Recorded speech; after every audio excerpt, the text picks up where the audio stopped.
Imagine a world where the most coveted treasures aren't jewels, gold, or priceless art, but bottles of bourbon hidden away in the heart of Kentucky.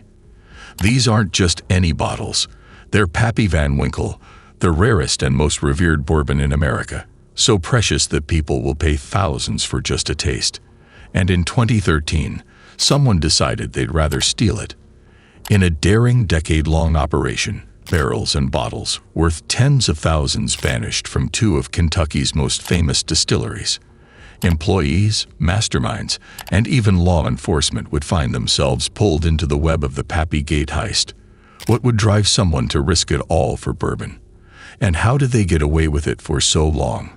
Today, we're diving into the shadowy world of Kentucky's underground bourbon trade, a heist so audacious it's become legendary. This is the story of greed, betrayal, and the price some are willing to pay for a sip of liquid gold. Today's heist, famously known as Pappygate, took place in Kentucky, a state in the southeastern region of the United States. It's a state that offers a blend of natural beauty with landmarks. It is known for its rolling hills, horse racing, cultural heritage, and bourbon distilleries. Kentucky has so many rivers, and it is known that water is essential to make good liquor, which made Kentucky the perfect place for liquor production. That's why there is a high concentration of bourbon distilleries in Frankfort, the state capital. Some of the most well-known distilleries in Frankfort are Buffalo Trace, Wild Turkey, Woodford Reserve, and others. In 2013, Buffalo Trace Distillery employees noticed something was wrong. They were missing cases of bourbon, including Pappy Van Winkle, one of the most sought-after and prestigious bourbon brands in the world, and other rare varieties. The combined value of the stolen bourbon was estimated at over $26,000, making it one of the most infamous liquor thefts in Kentucky's history. In order to unravel the mystery of the theft, we have to go back in time and know the story from the beginning. The Buffalo Trace Distillery was one of the oldest continuously operating distilleries in the United States, located in Frankfort, Kentucky, as it was established in 1792. Most of the employees of the distillery were from the surrounding area. People from Frankfort have worked in there for multiple generations. One of the employees is our story's main character, who has been there for over 26 years, Toby Kurtzinger. Toby began working at the Buffalo Trace Distillery in 1988. He started in the warehouse, and then he worked in shipping for 10 years, and then as a processor. Toby enjoyed the work at the Buffalo Trace Distillery so much. He liked his mates and the sense of community within the distillery. The employees had a unique way to welcome new employees. On his first day, they offered him a shot of the whiskey produced at Buffalo Trace, a tradition that continues to this day for new employees. At first, he refused and told them he didn't like whiskey, and everyone started gazing at him. Toby knew that they were testing him. They wanted to make sure he wouldn't tell on them. So he took a sip and smiled even though it burnt his throat, and then everybody laughed because they knew he had become one of them. One of the things that was very common at the Buffalo Trace Distillery was that everyone gets alcohol. If you work there, you get alcohol automatically. It's the culture of the workplace. Toby had seen supervisors, employees, and even guards putting cases in the trunks of their vehicles and driving out. Over time, Toby began taking bottles, just like everybody else, to his crew at the ballpark. In Frankfort, there weren't many activities for people to enjoy, but softball was highly popular. Toby had a deep passion for the sport and was among the top players in the region. Through softball, he formed many close friendships that he cherished deeply. Toby made many friends through softball, but a few stood out as his closest companions, each adding something special to his life. At the top of the list is Dusty Atkins, Toby's best friend and fellow softball enthusiast. They shared a deep bond and were among the best players in the game, despite playing for different clubs. Their rivalry on the field only strengthened their connection. Then there was Mike Wells, a member of the police department, a big, ruggedly handsome guy. Next was Sean Searcy, a truck driver for the Wild Turkey Distillery and a notorious ladies' man. Finally, there was Ronnie Lee Hubbard, known for getting a bit mouthy when getting drunk. So these were Toby's crew, with whom he spent the best of his time playing softball, or enjoying the bourbon bottles he used to bring from the Buffalo Trace distillery. In addition to softball, Toby and his best friend, Dusty Atkins, shared an intense passion for bodybuilding. They pushed each other relentlessly, driven not just by a desire to improve themselves, but also to gain admiration and respect from their peers in the gym, so that they were willing to do whatever it took to achieve their goals, even if it meant taking supplements or even illegal substances to speed up their progress. One day at the gym, Toby was working out with his friends when the room suddenly seemed to shift. A girl walked in, Julie, a strikingly beautiful woman who caught everyone's attention without even trying. Conversations quieted, and eyes followed her as she made her way to a cabinet to grab something. Toby couldn't take his eyes off her and wondered, who is she? Driven by curiosity, Toby made the bold decision to approach her. He invited her to join him for dinner, framing it as a chance to talk and get to know each other better, just as friends. Julie, caught off guard but intrigued herself, saw no harm in saying yes. She had no idea that this simple decision would change the course of her life. What began as a casual dinner developed into something much deeper, and in 2001, Toby and Julie stood together, exchanging vows and starting a life as husband and wife. Toby and Julie's marriage quickly blossomed into a loving partnership. After just 1 year of marriage, they welcomed their first child, Cade Kurtzinger, into the world in 2002. 3 years later, in 2005, their family grew again with the arrival of their daughter, Bella Kurtzinger.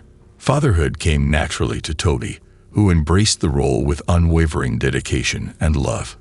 He was a hands-on dad, always present for his children, guiding them with warmth and wisdom. Whether it was playing games, making them laugh, or simply being there to support and nurture them, Toby was the kind of father who made his family his top priority. As their family grew, Julie and Toby decided it was time to take the next big step, buying a larger home to better suit their needs. Around this time, Julie realized the potential she had to make a significant income in real estate and threw herself into the career with full force. Her days quickly became packed with responsibilities, managing real estate deals, picking up the kids from school, taking them to gymnastics, hitting the gym, and balancing the demands of home life. In contrast, Toby's routine remained much the same, working his job and spending his free time playing softball. Though Julie admired Toby's desire to maintain his role as the steady, dependable leader of the household, the imbalance in their lives began to weigh heavily on her. While she juggled an increasingly hectic schedule, she couldn't help but feel frustrated that Toby's world seemed untouched by the chaos. The stress of trying to succeed as a realtor while watching Toby dedicate so much time to softball reached a breaking point. Julie finally confronted him, asking him to make a choice, her or the game. In 2008, Toby made a life-altering decision. He chose to quit softball. When he broke the news to his friends, they were stunned. They had always seen him as a cornerstone of their team, someone deeply passionate about the game. But Toby explained that it came down to a simple choice, either this or his family. And for him, there was no question. He chose his family. From that point on, Toby's routine underwent a dramatic shift. His days became a steady rhythm of going to work, coming home to cook, eating with his family, taking care of the kids, and waking up to do it all over again. It was a far cry from the camaraderie and excitement of the softball field. During this time, Toby began to realize just how much he missed those carefree moments with his friends. Playing softball had given him a sense of freedom and made him feel truly alive. Still, he knew it was a sacrifice he had to make to maintain the family he loved so much. It was a hard adjustment, but Toby accepted it as the price of putting his family first. One quiet evening at home, Toby was relaxing when a friend stopped by for a visit. The two of them shared some Van Winkle bourbon, a favorite of Toby's. His friend was immediately impressed and asked how much Toby had of it. Surprised by the question, Toby asked why it mattered. His friend explained that he knew someone who was looking to buy some. Toby dismissed the idea, replying that the bourbon was for his own enjoyment. Despite his friend's persistence, Toby showed no interest in selling. Instead, he handed him 2 bottles and politely asked him to leave. The next day, the same friend returned, but this time he wasn't empty-handed. He dropped a bundle of $100 bills on the table, more cash than Toby earned in an entire month. Stunned, Toby listened as his friend explained that the buyers were willing to take every bottle Toby had. Intrigued and a little bewildered, Toby called another friend to ask about the value of Van Winkle. At his friend's suggestion, Toby looked up the prices online, and what he found left him in shock. A 20-year-old bottle, which had originally cost him just $50, was now being sold for a ridiculous $1,000. Pappy Van Winkle bourbon has a fascinating history that transformed it from a humble drink to a highly sought-after luxury item. Back in the 19th century, no one was marketing 15-year-old bourbon. It was considered a country drink, enjoyed locally without much fanfare. But things began to change decades later when bourbon made its way into pop culture. The TV show Mad Men popularized the old-fashioned cocktail, and suddenly, bourbon was back in vogue. The buzz grew even louder when celebrity chef Anthony Bourdain famously praised Pappy Van Winkle, saying, "If God made bourbon, this is what he'd make." This newfound attention turned Pappy Van Winkle into a global phenomenon. Everyone wanted a bottle, but the limited supply made it incredibly hard to find. The growing demand, paired with its scarcity, caused prices to skyrocket.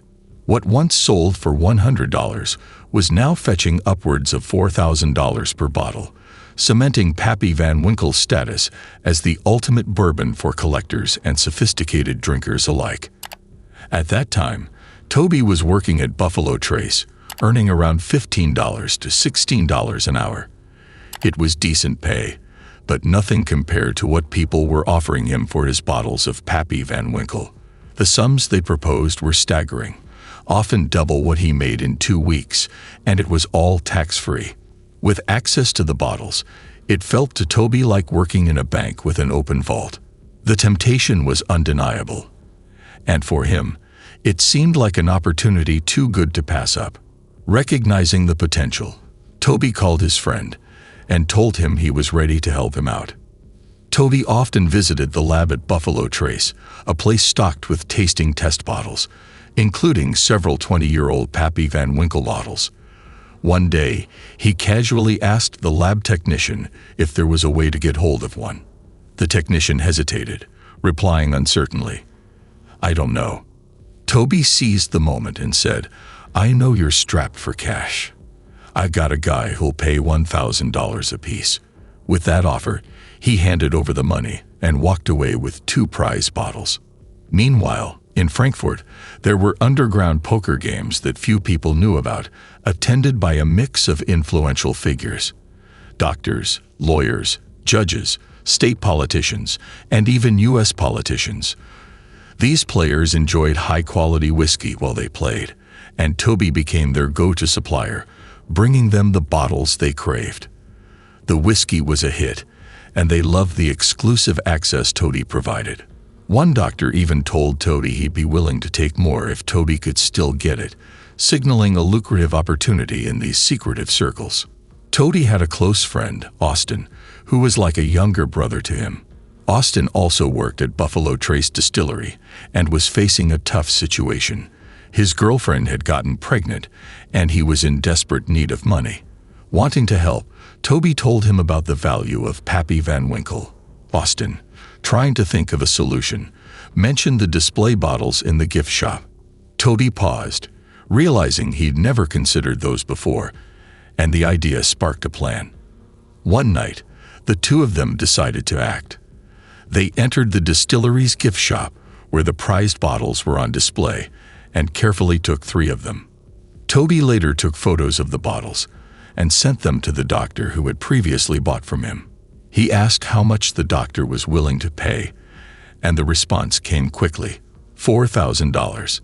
The deal was made, and Toby handed over the bottles, knowing he had just helped Austin in a way that felt both risky and necessary. Toby's reputation began to spread among the wealthy and influential. The doctor, impressed by Toby's ability to deliver, started mentioning him to others. It became the classic line you hear in movies: "I know a guy who knows a guy." Except in this case, Toby was the guy. He quickly became the go-to person for those looking to get their hands on rare and exclusive bottles of bourbon. It all started with Pappy Van Winkle, which was already skyrocketing in value. But as demand grew, the requests expanded. Soon, people were asking for Eagle Rare 10-year, then Blanton's, and Toby never turned down a request. Toby, a former softball player, often found himself reminiscing about the days when he stepped onto the field and everyone knew his name.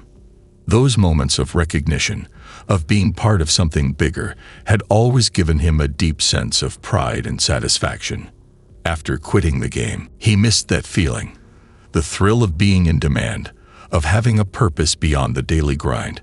Helping people get their hands on the rare bottles they craved began to fill that void. Each request, each successful deal, gave him a sense of importance and accomplishment, a reminder of the respect he once commanded on the field. One quiet evening, Toby was at home when he suddenly heard a vehicle pulling into his driveway. It was Ray Osborne, a fellow employee at Buffalo Trace. Ray had been struggling financially, and Toby, knowing how hard things could get, had previously mentioned that there were people willing to pay good money for certain bottles of bourbon. Ray had accepted the idea and even handed Toby a couple of cases of alcohol he had access to. But over time, Ray's actions started spiraling into something far more reckless. That night, Ray arrived at Toby's house in a maintenance truck, its bed loaded with an astonishing 80-something cases of alcohol. Stunned, Toby could only stare as Ray said, "I figured you could help me get rid of this." It was beyond anything Toby had ever imagined. They unloaded the cases and Toby, still in disbelief, asked how Ray had managed to pull off such a stunt. But Ray was so drugged out that he couldn't even explain. Realizing how out of control things were getting, Toby firmly told Ray to never do anything like that again. The sheer amount of alcohol Ray brought that night was staggering, so much that Toby was left completely stunned and overwhelmed. For a moment, he didn't know what to do. Then, relying on his growing network, Toby made 2 quick phone calls. The first call ended with, "I'll take this," and the second with the same. Within minutes, the deal was done, and all the cases were gone. Even Toby couldn't believe how fast it all happened. It was as if the bourbon from Buffalo Trace had become some sacred nectar from Mount Olympus, something everyone was desperate to get their hands on. The demand was insatiable, and Toby had found himself right in the middle of it. It all felt surreal, like he had been swept into something bigger than he ever anticipated. And just like that, it exploded. Boom. Toby was now fully entrenched in a world that was growing faster and wilder by the day. As word spread, Toby's phone began to blow up with an endless stream of messages from people wanting bourbon. Requests poured in constantly, and Toby no longer worried about supply. His friend Austin often called, saying he had access to more bottles and asking if Toby could help move them. Toby always agreed because demand was skyrocketing, and he had all kinds of people eager to buy. Toby's business had reached a point where things were spiraling out of control. Everyone seemed to need something, and the requests kept piling up. But there was a catch. Toby didn't have a stockpile of bourbon just sitting around. That's when he remembered his old softball teammate, Sean Searcy, the truck driver at Wild Turkey Distillery. Sean had mentioned before that he had access to barrels, so Toby reached out with a proposition. He explained that if Sean could secure a barrel, Toby could easily find a buyer. Sean didn't hesitate. By the end of the day, he had a barrel loaded onto his truck. He told Toby he could get more if needed, and with that, the operation expanded even further. The ball was officially rolling, and Toby's small side hustle was transforming into something much larger than he had ever anticipated. When Toby started getting barrels from Sean, he had no idea what was inside them. The barrels were labeled with wild turkey, but everything else had been blacked out. This gave Toby flexibility. He could tell buyers anything about the contents, and they believed him. The mystique only added to the outer. It wasn't long before Dusty Atkins, Toby's best friend, decided to get in on the action. With some extra money to spare, Dusty bought a barrel from Toby, not just for himself, but to share with his friends and community. Word spread quickly.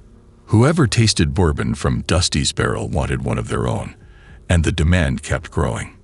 Even Ronnie Lee Hubbard, another of Toby's close friends, played a role in the booming business. Ronnie knew a lot of people, and when he would casually bring out a bottle at gatherings, it always drew attention. Everyone wanted to know where he got it, and Ronnie would simply say, "I've got a friend."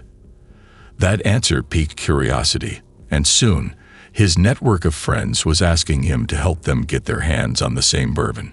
This cycle became the foundation of Toby's business. People would drink with their friends, impress them with the exclusive bourbon, and inevitably, someone would ask, "Where can I get that?" That's when the phone calls started pouring into Toby. Dusty, Ronnie, and the rest of Toby's crew weren't just friends. They were an integral part of fueling the demand that kept the operation thriving.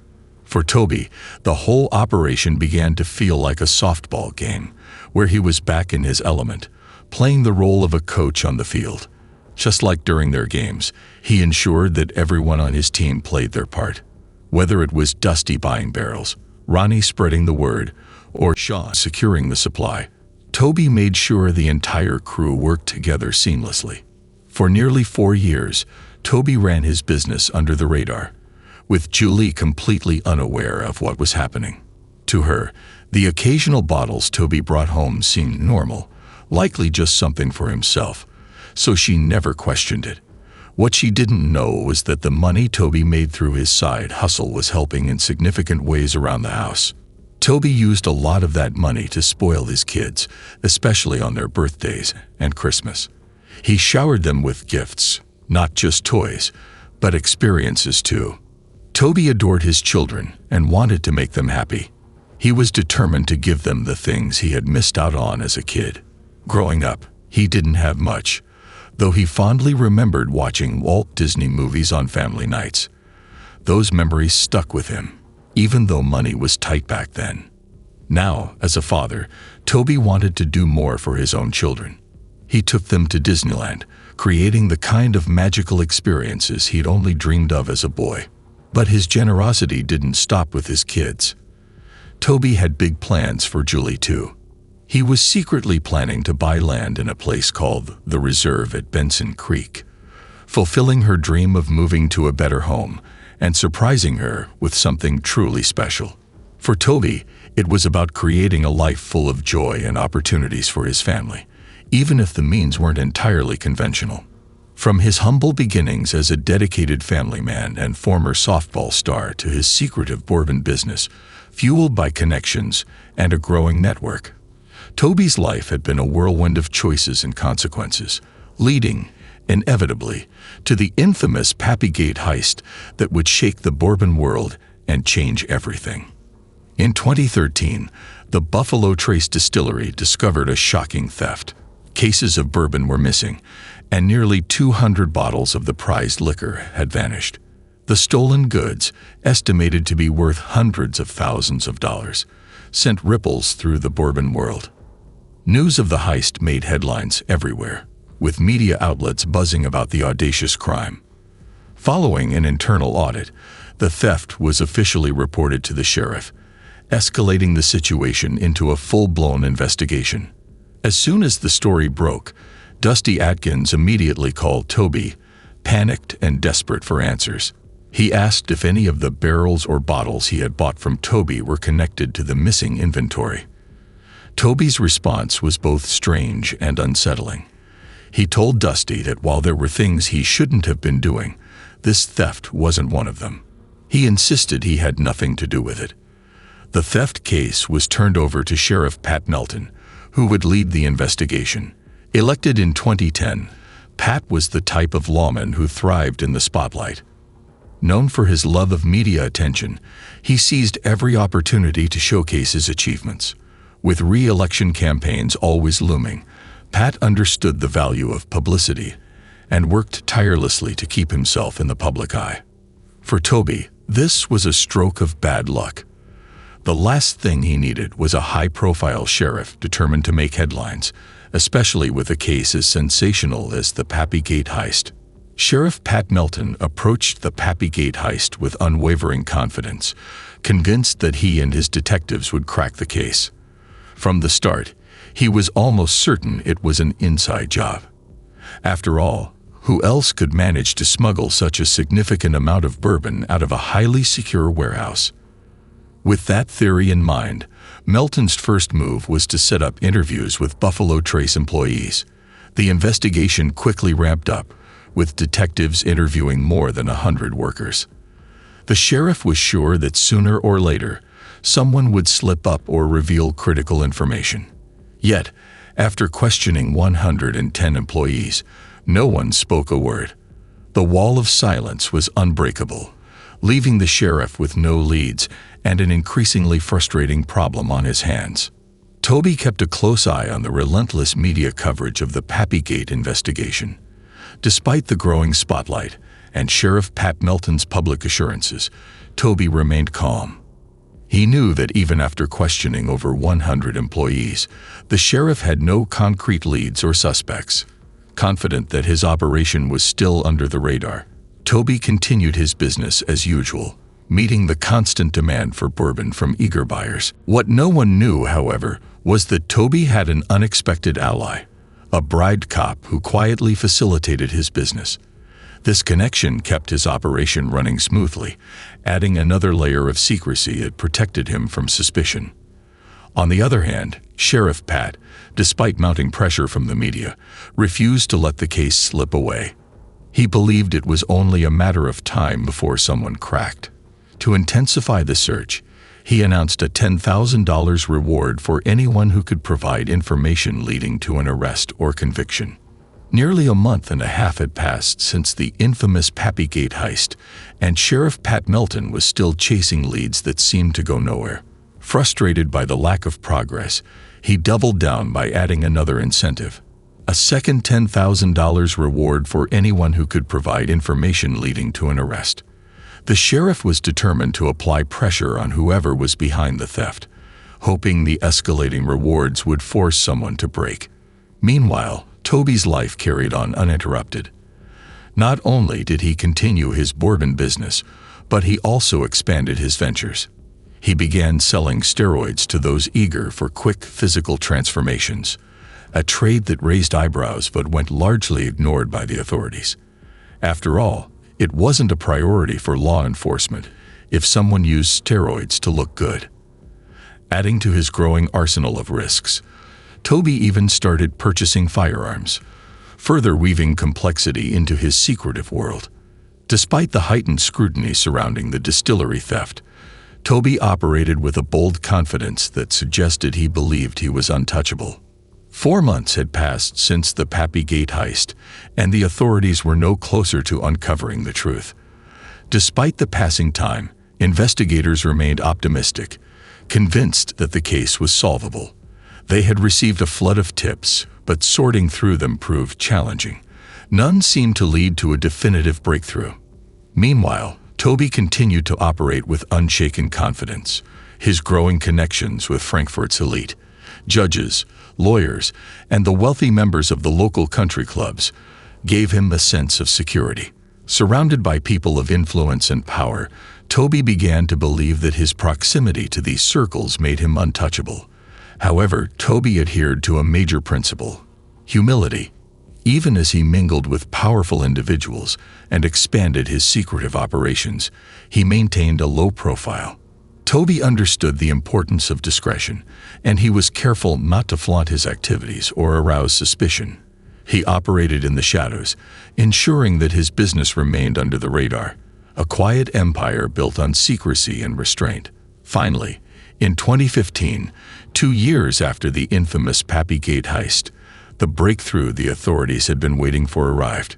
Sheriff's Deputy Jeff Farmer received an anonymous message that cut straight to the heart of the case.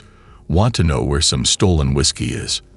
Toby Kurtzinger, who lives in Frankfurt and works at Buffalo Trace Distillery. The tip was precise, packed with details, and impossible to ignore. Jeff quickly informed Sheriff Pat Melton, who wasted no time mobilizing his detectives to investigate. The detectives descended on the location mentioned in the tip, a quiet property off a small access road near a cell phone tower. They moved cautiously, trying to find a vantage point to confirm the barrels were there. One of the detectives climbed atop their SUV, scanning the property from a neighbor's yard for any signs. Behind the house, they spotted a shed and something obscured behind it, though it wasn't immediately clear what it was. Determined, the team pushed through a wooded area to approach from the other side. As they neared the shed, a distinct, familiar scent hit them, one that every Kentuckian would recognize instantly. It was the unmistakable aroma of bourbon, rich and potent. Following the scent like a trail, they finally came upon a shocking discovery. Bourbon barrels hidden behind the shed, their stolen identity now uncovered. The heist that had eluded them for so long had finally led them here. At the same time the detectives uncovered the hidden bourbon barrels, Julie was out on her usual jogging route. Mid-run, her phone buzzed with a text from her mom, who lived next door and had a clear view of Julie's property. The message was short but odd. "There's some weird activity going on at your house." Julie didn't dwell on it, brushing it off as something trivial. Her first thought was that it might have to do with the radio towers behind their home, assuming some maintenance work was being done. Unbothered, she completed her jog, picked up the kids from school, and headed straight to the gym, unaware of the storm brewing back at her house. The detectives were stunned by what they found. Behind the shed stood numerous bourbon barrels, their markings obliterated with paint or other masking substances. Typically, each barrel bore a distinct stamp, clearly identifying the type of bourbon it held and its origin. These barrels, however, had their stamps spray-painted over, rendering them unidentifiable, an unmistakable sign they were stolen. Recognizing the magnitude of the discovery, the detectives wasted no time. They immediately informed Sheriff Pat Melton of the find. Pat, seizing the opportunity to finally crack the case, quickly obtained search warrants, setting the stage for the next critical step in unraveling the Pappygate heist. Sheriff Pat Melton, leading his team of detectives, descended on Toby's house with the search warrants in hand, determined to uncover every clue they could. The property was turned upside down as they scored for evidence, leaving no corner untouched. Meanwhile, Toby was at the gym, completely unaware of the chaos unfolding at his home. His phone suddenly rang. On the other end was a police officer who had grown up with Julie and her family. The officer's tone was measured but firm as he explained that he was at Toby's house and someone needed to speak with him. Before Toby could ask what was going on, a familiar voice took over. "Toby, this is Pat Melton. You need to get on home." When Toby arrived home, the scene before him was surreal. 3 or 4 sheriff's cars were parked in front of the house, their presence heavy and foreboding. As he stepped out of his vehicle, a numb feeling washed over him. It wasn't shock exactly, but a strange detachment as he tried to process the reality of what was happening. Not long after, Julie pulled up with the kids, unaware of the chaos she was about to face.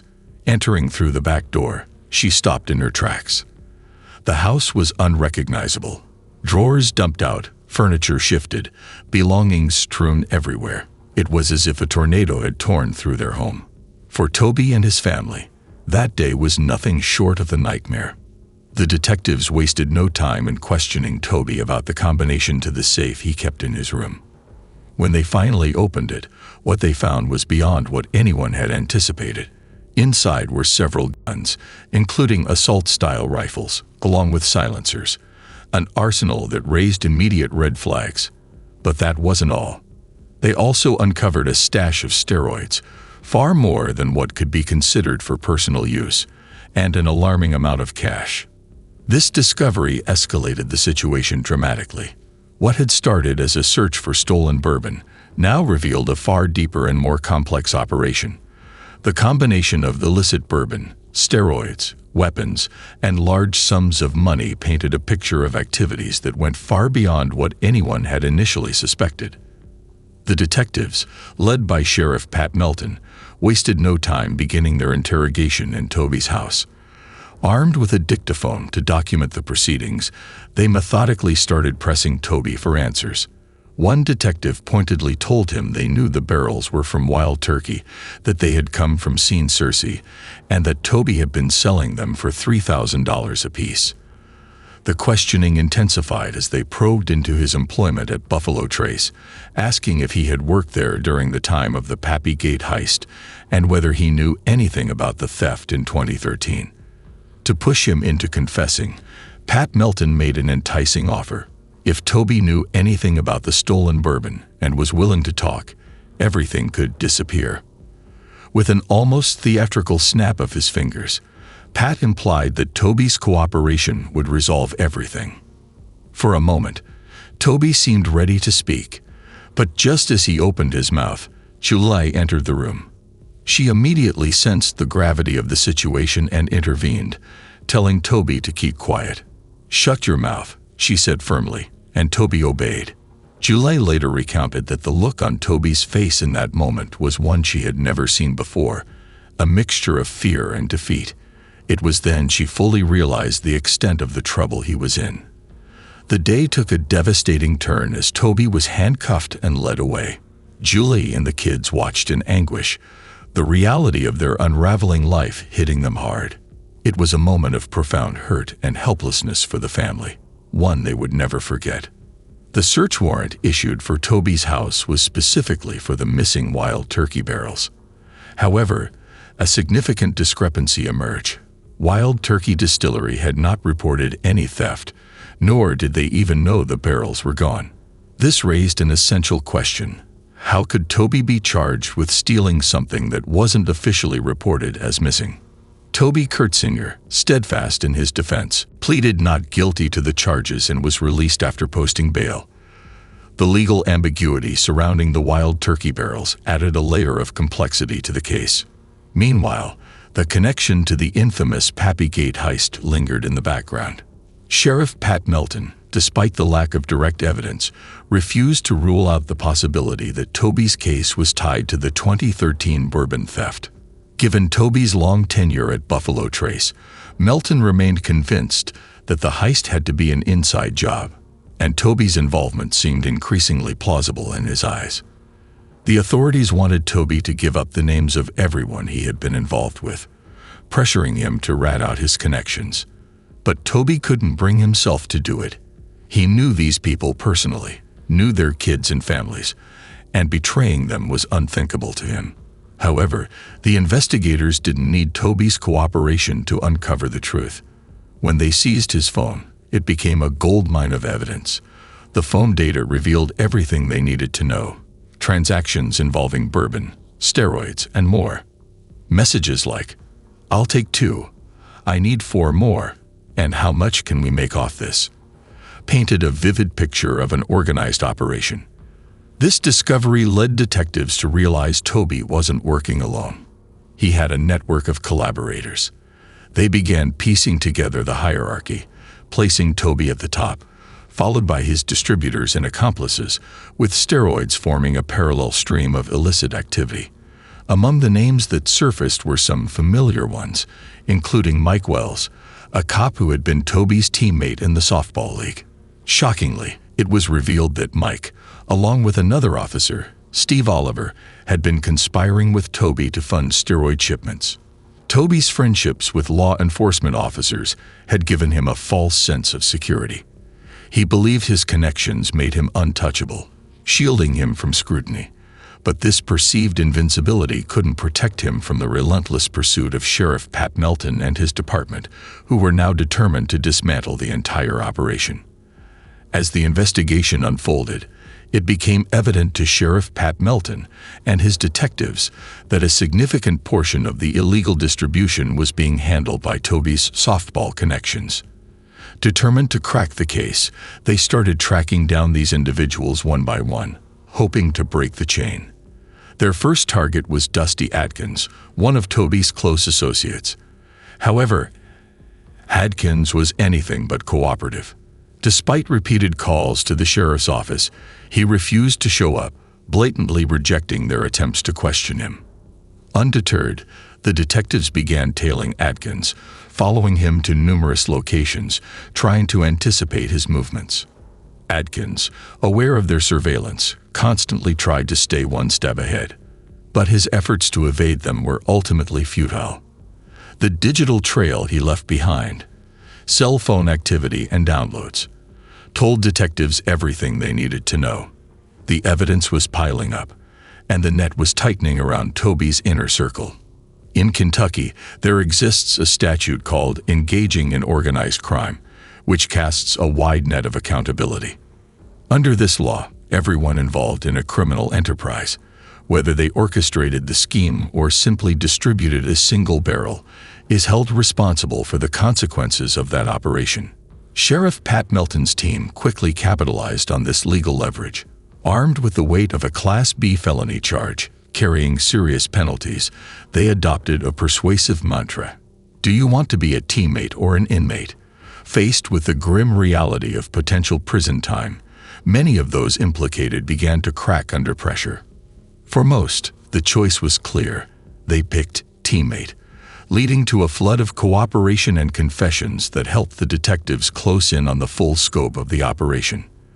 The first to crack under the mounting pressure was Ray Osborne, the truck driver at Wild Turkey Distillery. Osborne confessed that he had helped Toby smuggle Eagle Rare Bourbon out of the distillery, loading it onto trucks multiple times before Toby would drive away. His admission was a significant breakthrough, and it set the tone for the investigation to dig deeper into Toby's network. Seeing Osborne cooperate, the authorities offered others a chance to come forward voluntarily, promising immunity in exchange for their assistance in the investigation. This strategy proved effective. One by one, the rest of Toby's crew began to step into the spotlight. Austin, then Ronnie Lee, and Scene Cersei, each confessing their roles in the sprawling operation.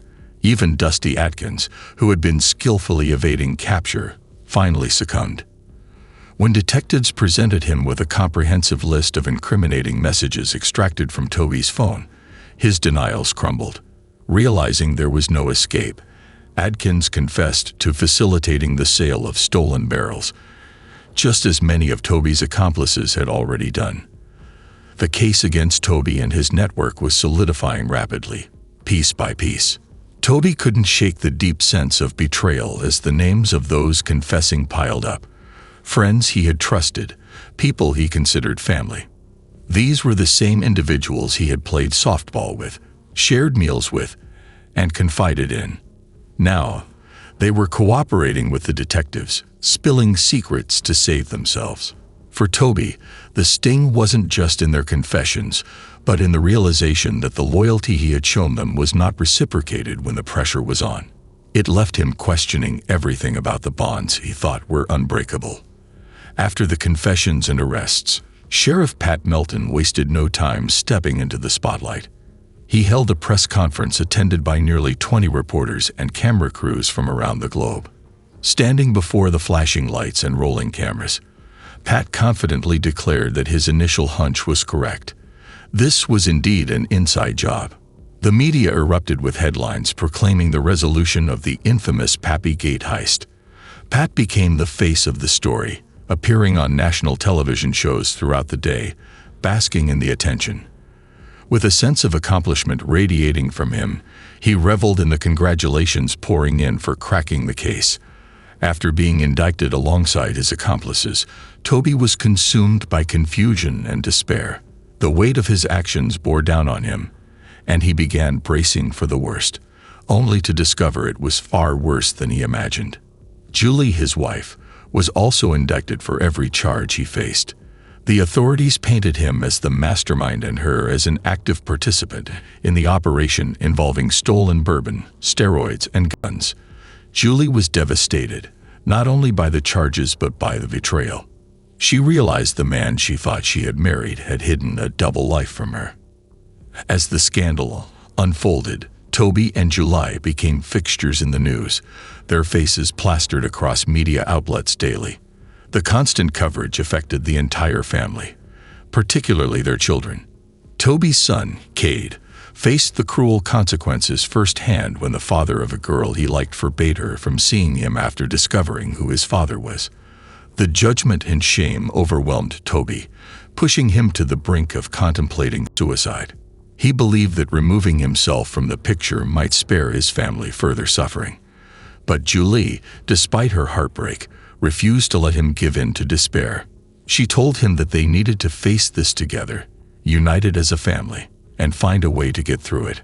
Her words anchored him in the storm, offering a fragile hope amidst the chaos. In 2018, 5 years after Pappygate, Toby and Julie faced their sentencing hearing. Julie accepted an Alford plea, which allowed her to maintain her innocence, while acknowledging there was enough evidence to convict her. This spared her from serving any jail time. Toby, however, faced a different fate. He was convicted of theft by unlawful taking, 2 counts of receiving stolen property, and possession of a controlled substance. The court sentenced him to 5 years for each charge, to be served consecutively, totaling 15 years in state prison. In a surprising twist, while Toby was sentenced as the mastermind behind Kentucky's infamous Bourbon Heist, Pappygate, the truth was far more complicated, or perhaps obscured. Though the authorities led the public to believe Toby was solely responsible, it turned out he wasn't. Just like the others who cooperated, the authorities had granted immunity to one Buffalo Trace employee, Greg Anglin. During his testimony, Anglin confessed that he had no connection with Toby regarding the stolen bourbon barrels. In fact, he admitted to personally taking around 17 cases of Pappy Van Winkle on his own. This revelation was a gut punch for Pat Melton and his team, especially since granting immunity meant Anglin faced no consequences for his actions. Pat Melton had poured every ounce of effort into solving Pappygate, viewing it as both his crowning achievement and a ticket to secure re-election. However, his relentless self-promotion and the mishandling of key aspects of the case, like granting immunity to crucial players, painted a less flattering picture of his leadership. Public confidence wavered, and in the following election, Melton lost his position as sheriff by a narrow margin of 3,000 votes to Chris Squire, a captain with the Frankfort Police Department. The fallout from Pappygate had not only cost Melton his credibility, but also his career.